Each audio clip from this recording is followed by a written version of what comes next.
warahmatullahi wabarakatuh. Baiklah, kita hari ini bertemu lagi dengan Miss Rira. Nah, kira-kira hari ini kita mau belajar apa ya? Oke, jadi hari ini kita akan membahas mengenai artikel.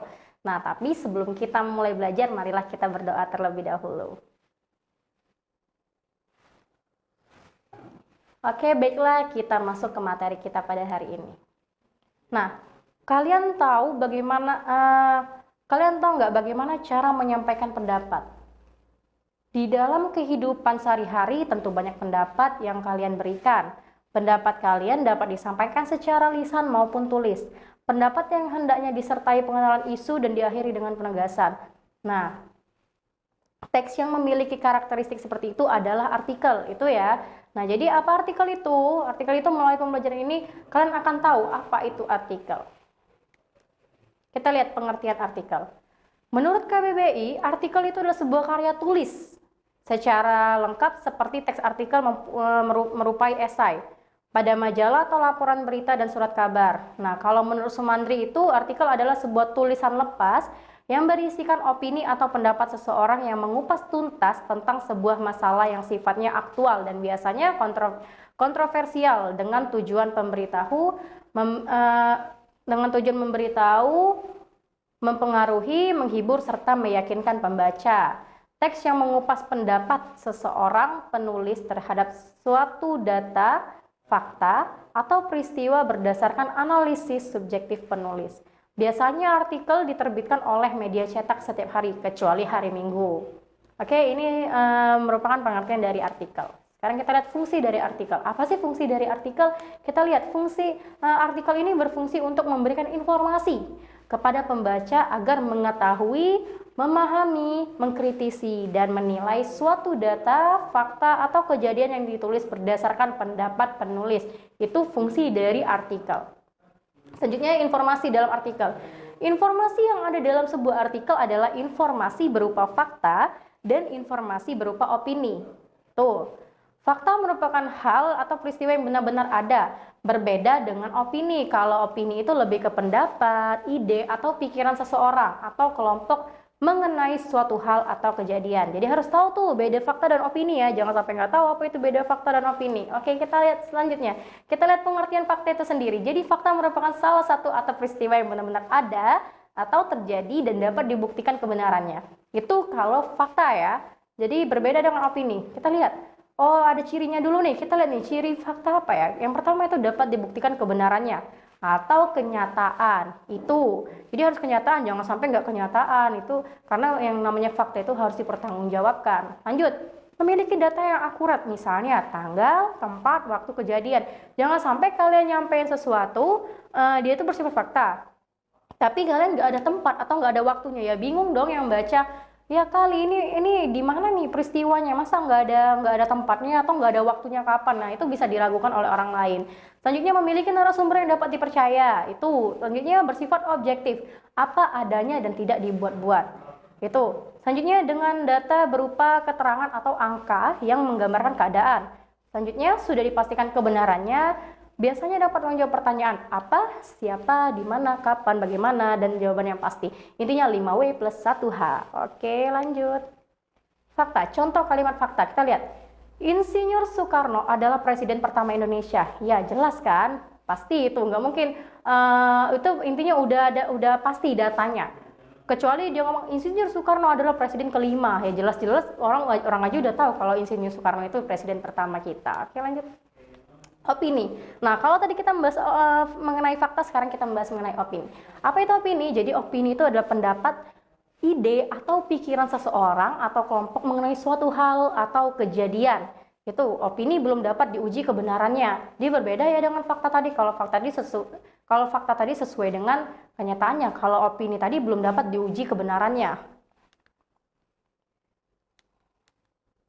Ciri-ciri kalimat opini. Yang pertama, tidak dapat atau belum dibuktikan kebenarannya. Bersifat subjektif dan dilengkapi uraian tentang pendapat, saran, atau ramalan tentang sebab dan akibat terjadinya peristiwa. Selanjutnya, tidak memiliki data yang akurat, habis itu berisi tanggapan terhadap peristiwa yang terjadi, berisi jawaban atas pertanyaan mengapa, bagaimana, atau apa. Kalimat opini biasanya diawali dengan kata seperti menurut saya, sepertinya, saya rasa, seharusnya, sebaiknya. Nah, itu biasanya kalau kalimat opini itu diawali dengan kalimat yang dengan kata seperti itu.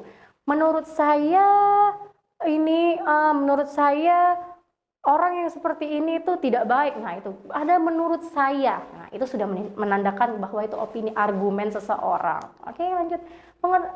Lanjut. Contoh kalimat opini. Kita lihat contohnya nih. Lari sejauh 100 meter sudah melelahkan. Yang kedua, seharusnya merokok di kawasan umum dilarang dan merokok hanya dapat dilakukan di kawasan-kawasan tertentu saja. Hal tersebut sebenarnya telah membantu untuk mengurangi kebiasaan seseorang untuk merokok. Seharusnya, nah seharusnya itu kan berarti pendapat dia, argumen seseorang itu. Oke, lanjut. Kaidah kebahasaan artikel, opini, dan buku ilmiah. Yang pertama itu menggunakan kalimat fakta. Yang kedua, menggunakan kalimat opini. Yang ketiga, adanya penggunaan kalimat retoris. Kalimat retoris itu kalimat pertanyaan yang tidak ditujukan untuk mendapatkan jawaban. Itu ya.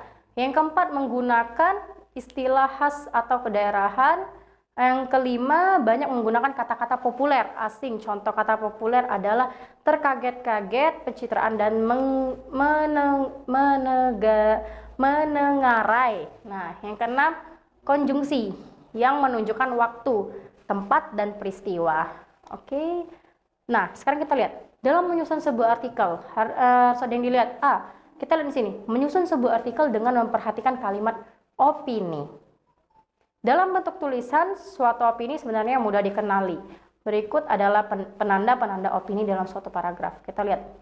Menggunakan, yang pertama itu ada menggunakan kutipan kata-kata seseorang. Biasanya ditandai dengan adanya tanda baca petik 2. Yang kedua, menggunakan sudut pandang penulis dalam bentuk penafsiran terhadap fakta. Yang ketiga, menggunakan kata yang tidak pasti. Mungkin, rasanya, nah itu. Yang keempat, menggunakan kata yang bertujuan menyampaikan sesuatu. Sebaiknya, saran, pendapat. Nah itu.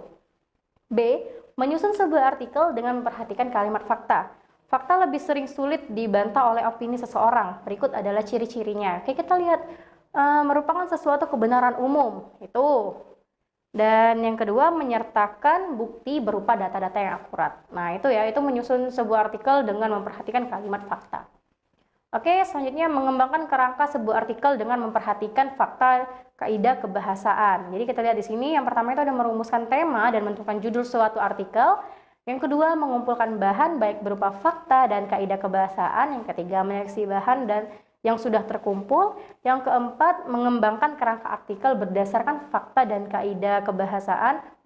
Dan yang kelima, menyusun kalimat pendahuluan, pembahasan, dan penutup. Selanjutnya itu menyusun opini dalam artikel. Dalam menyusun opini sebuah artikel ada hal-hal yang harus diperhatikan. Kita lihat yang pertama apa? Pendahuluan atau tesis atau disebut dengan pernyataan umum.